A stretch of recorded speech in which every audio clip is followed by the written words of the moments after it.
네, 안녕하십니까. 2022년 8월 27일 오후 12시입니다. 네, 간밤에 미증시가 좀 급락을 해서 한번 점검을 해보겠습니다. 다우 산업지수가 3%, 나스닥이 3.94%. 최근 고점을 찍고 난 이후로 가장 큰 폭의 하락인 것 같습니다. 네. 떨어진 적은 있는데 지금 3.94%, 이 정도는 가장 컸던 것 같네요. 다우 산업지수도 지금 10,000포인트, 네, 굉장히 큰 포인트죠. 예. 이렇게 큰 장대 음봉이 나왔던 적은 조금 없었던 것 같습니다. 그렇죠? 예. 아무래도 이번 기술적 반등, 데드캣 바운스가 나오고 나서 금리 인상에 대한 부담감이 계속 있었는데 잭슨 홀 회의에서 제롬 파월 의장이 인플레이션은 잡겠다라는 강력한 의지를 시사하면서 투자자들이 순간적으로 긴장 상태가 된 것 같습니다. 투자 심리가 얼어붙은 거죠. 그럴 수 있죠. 이제 이 부분에 대해서 몰랐던 바는 아닙니다. 그렇죠? 다들 알고 있었던 바이고, 그게 대해서 준비를 하고 있고, 그것에 대한 염려를 하고 있는 상태에서 그렇게 강력한 의지를 보이니 투자자들이 이제는 정리해야겠다, 기술적 반등 나온 물량을 팔아야겠다 라고 생각했던 투자자들이 대거 물량을 던지면서 급속도로 주가가 하락했던 그런 상황이 된 것 같습니다. 예, 그게 뭐 가장 답이 될 수 있겠죠. 예, 쭉 밀렸거든요. 장이 열리고 나서 시작하자마자 쓱 한 방에 쫙 빠진 게 아니거든요. 예, 그렇기 때문에 그렇게 이제 정리가 되었다라고 좀 보시면 되실 것 같고요. 뭐 3M 뭐 이런 종목들까지도 굉장히 큰 폭으로 이제 빠졌기 때문에 그러면 이제 뭔가 심상치가 않구나 라고 좀 생각해 볼 필요가 있습니다. 근데 빠지는 폭이 크죠. 예, 우리가 생각했던 폭보다 굉장히 큰 장대 연봉이 나왔습니다. 노바백스, 예, 노바백스, 알파벳, 이제 우리가 지금 제가 유튜브 찍고 있는 이 구글, 아마존닷컴, 제가 제일 이해 안 되는 종목, 네, 전 세계에서 가장 말도 안 되는 시가총액을 가지고 있는 종목, 예, 뭐 쿠팡하고 비슷하죠. 예, 카카오 제가 별로 안 좋아하는 스타일, 예, 아메리칸 에어라인, 넷플릭스, 네, 인텔, 인텔도 다시 또 저점이 깨졌네요. 그러면 삼성전자 반도체가 내일 또 월요일날 또 흔들릴 수도 있을 것 같습니다. 그러니까 전체적으로 지금 어제도 제가 재무학계로 해서 제품과 상품에 대해서 얘기 드렸는데, 이렇게 되면 제품의 재고가 증가하겠죠. 제품의 재고 원료가 증가하겠죠. 제품이 판매가 안 되겠죠. 제품이 판매가 안 되면 어떻게 될까요? 물량이 쌓여서 그 물량을 반덤핑으로 팔게 됩니다. 가격을 후려쳐서 팔게 됩니다. 그럼 수익성이 악화됩니다. 결국에는 기업의 실적이 영향을 받는 거죠. 3분기, 4분기 재무지표가 나빠지기 시작하고, 그러면 재무지표가 나빠지고 PER, PBR 이런 것들의 숫자들이 나빠지면서 기관 투자자들이 주식 수량 비중을 줄이기 시작하고, 주식 비중을 줄이면 기관 투자자들은 물량이 커지기 때문에 쿵쿵 팔고, 쿵쿵 팔면 개인들은 쫄아서 깜짝 놀라서 또 팔고, 이게 매도가 매도를 부르는 그런 시장이 될 가능성이 있습니다. 그래서 그거에 대해서 염두를 해서 여러분들께 계속 저는 지속적으로 주식 비중을 줄여두는 게 좋을 것 같다 라고 얘기를 계속 드리고 있는 거죠. 지금도 뭐 어쨌든 저쨌든 되는 대로 수익이 난 종목이 있으면 그래도 현금을 좀 만들어 놓고, 또 대신에 그러면 주식시장이 영원히 끝나는 것인가? 그건 아니라는 거죠. 예, 주식시장은 늘 사이클, 우리가 자전거를 타면 페달을 계속 돌리죠. 페달이 어떻게 생겼습니까? 예, 아래로 떨어졌다가 올라갔다가 떨어졌다가 물레방아, 예, 계속 순환을 한다는 겁니다.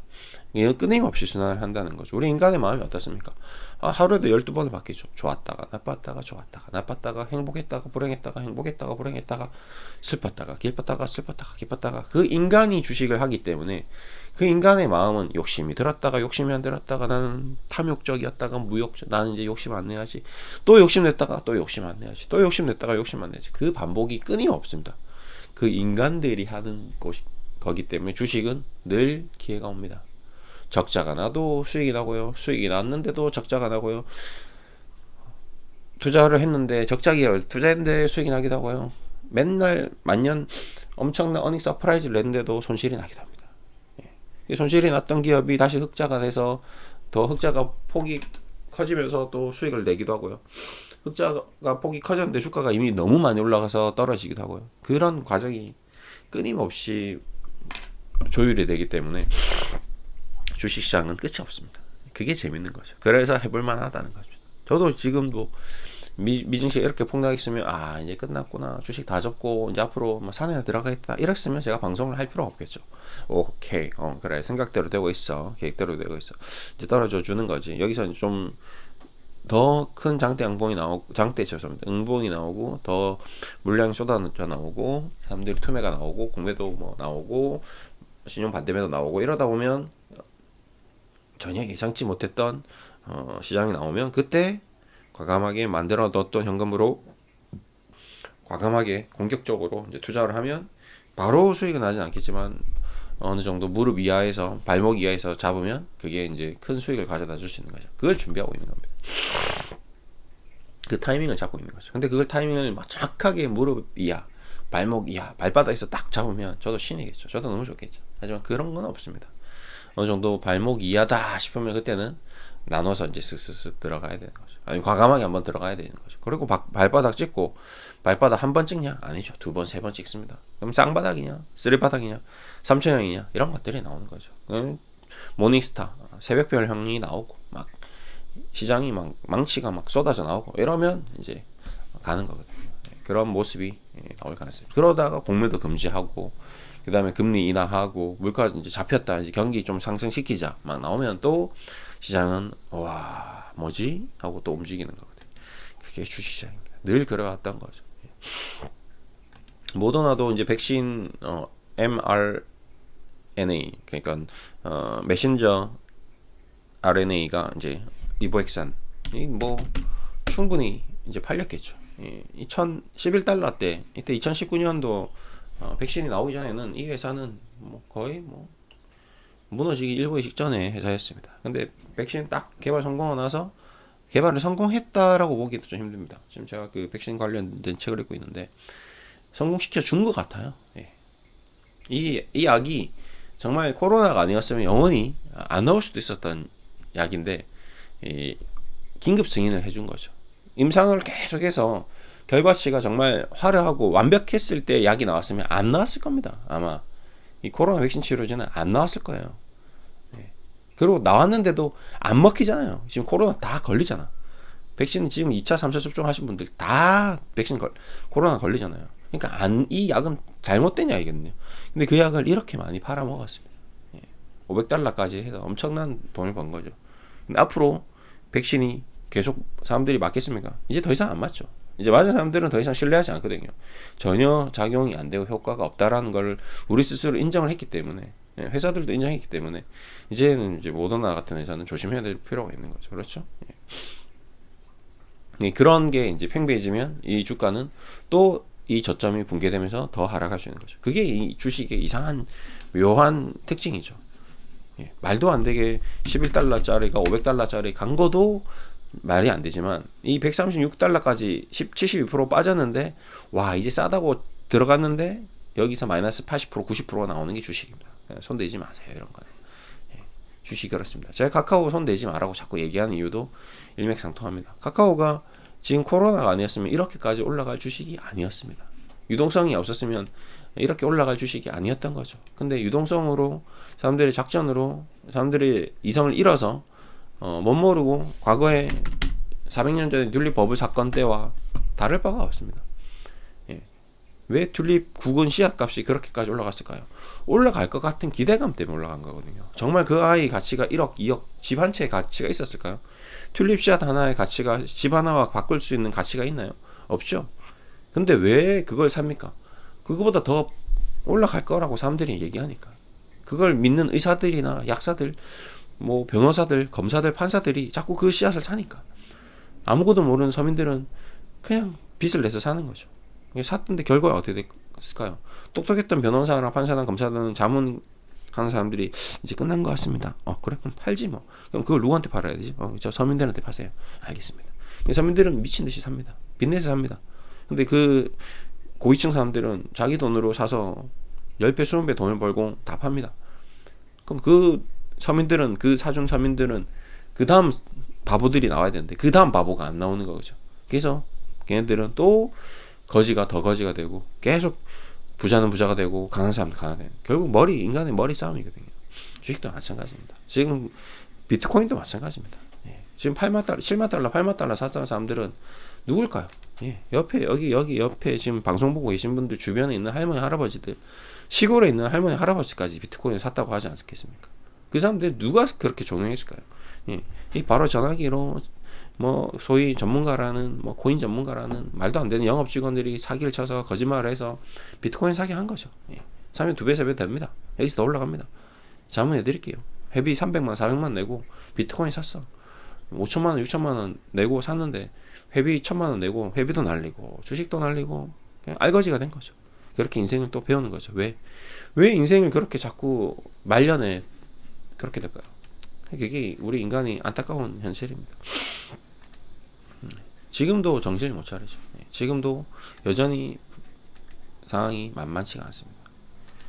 저도 안타까워서 재무학 개론 이런 영상을 찍어 올립니다. 조회수가 100개밖에 안 나요.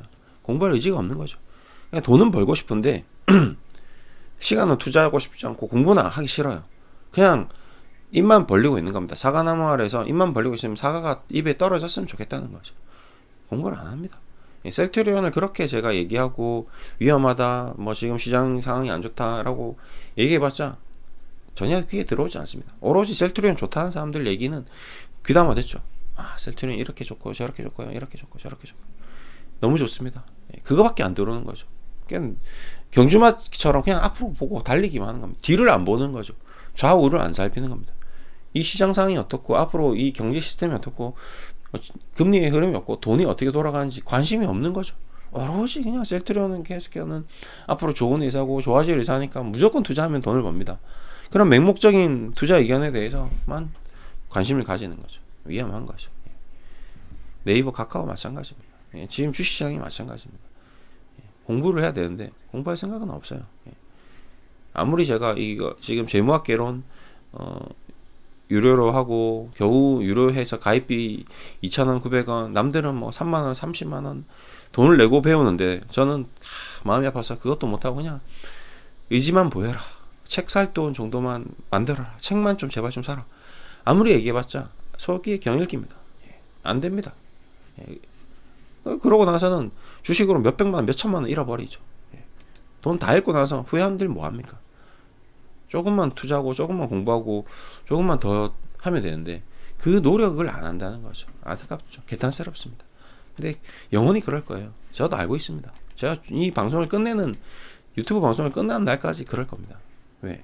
그 사람들은 그렇게 사는 사람들이니까. 그런 사람들이 있기 때문에 부자들이 있는 겁니다. 그런 사람들이 있기 때문에 공부하는 사람들이 있어 그 사람들은 그 공부 안 하는 사람들의 돈을 뺏어 먹는 거죠. 어쩔 수 없습니다. 약육강식입니다. 피라미드예요. 그게 인간이고 그게 우리 인류가 그렇게 성장해왔고 앞으로 그렇게 성장해 나갈 겁니다. 그건 자연의 법칙인 거죠. 제가 이렇게 오늘도 일요일날 죄송합니다. 토요일날 이 방송을 찍는다 한들 세상은 바뀌지 않겠죠. 하지만 그 상황에서도 제가 계속 얘기하지만 이 상황에서도 이런 환경에서도 이길 수 있는 돈을 벌 수 있는 그 방법을 계속 연구하고 공부한 사람들을 노력한 사람들은 결국엔 성공하고 결국에는 돈을 벌고 결국에는 남들보다 한 칸 더 한 발짝 더 앞을 향해 나갈 수 있다는 겁니다. 그건 저는 그걸 원하는 거죠. 엄청난 부자가 되기를 원하는 게 아닙니다. 그저 노력하고 노력해서 남들보다 조금 더 노력한 결과를 얻는 그런 사람이 되고자 한다. 그게 다입니다. 지금 미증시도 마찬가지죠. 결국에는 이제 뭐 이렇게 됐지만 여기서 최종적으로 주식을 다 팔고 그럼 기다렸다가 주식을 띵 사면 되는 거냐? 그건 절대 아니다. 계속 비중 조절을 해라. 여러분들 잘 모르니까요. 정확하게 모르니까요. 적절하게 비중을 줄여 나가면 됩니다. 저도 마찬가지입니다. 제가 그러면 제가 자문해주는 모든 사람들에게 주식을 다 팔아라 하냐? 아니라고 얘기했죠. 계속 얘기 드렸습니다. 비중을 30-40% 정도 현금을 만들어 두세요. 항상 주식시장이 좋을 때도 제가 10% 20%는 현금 비중 만들어 두세요. 늘 얘기 드렸습니다. 그래야지 주식시장에서 이길 수 있다고. 근데 지금 더 안 좋으니까 좀 더 만드세요. 20% 30% 현금 만드세요. 지금 더 안 좋으니까 30-40% 만드세요. 지금 이제 너무 안 좋네요. 50% 정도 만드세요. 그 50%는 왜 가지고 있느냐? 그래야지 주식에 관심을 갖고 계속 보고 있어야 되거든요. 이거를 관심을 안 가지고 안 보고 있고 주식에 발을 안 담그고 있으면요, 완전히 발을 빼잖아요. 그럼 영원히 주식을 안 하거나 아니면 그 마지막 타이밍조차도 못 잡습니다. 무슨 말이냐? 그래도 50%를 담그고 있으니까 내가 가지고 있는 주식이 어떻게 움직이는지 계속 모니터링을 매일같이 하기 때문에 이제 어느 정도 바닥인 것 같은데, 아 이제 너무 과한 것 같은데, 너무 심한 것 같은데, 그때 남은 50%를 현금을 쏠 수 있는 거죠. 그 감각을 가지기 위해서는 계속 비중을 뭐 나중에 뭐 주식 비중이 20%든 뭐 10%든 가지고 있어야 된다는 겁니다. 영원히 안 가지고 있으면 안 된다.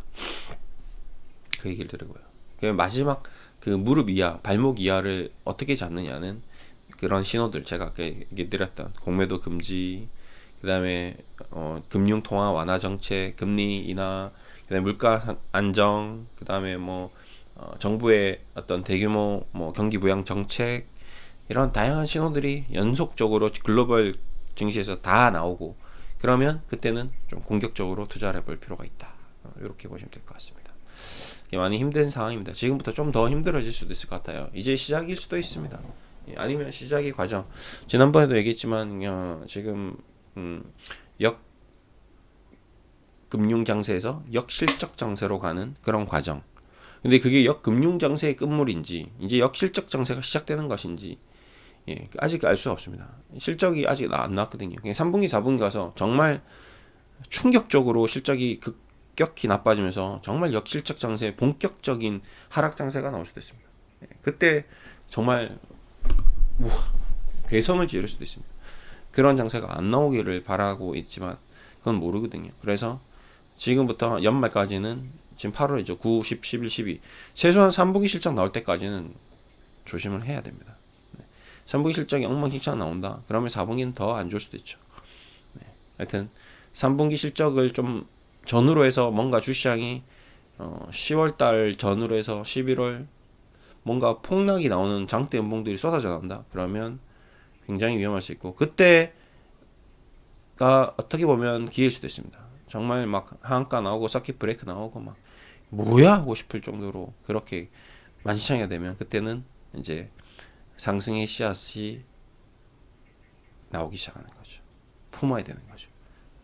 씨앗을 뿌려야 됩니다. 그렇게 얘기 드리면서 마무리하겠습니다. 감사합니다.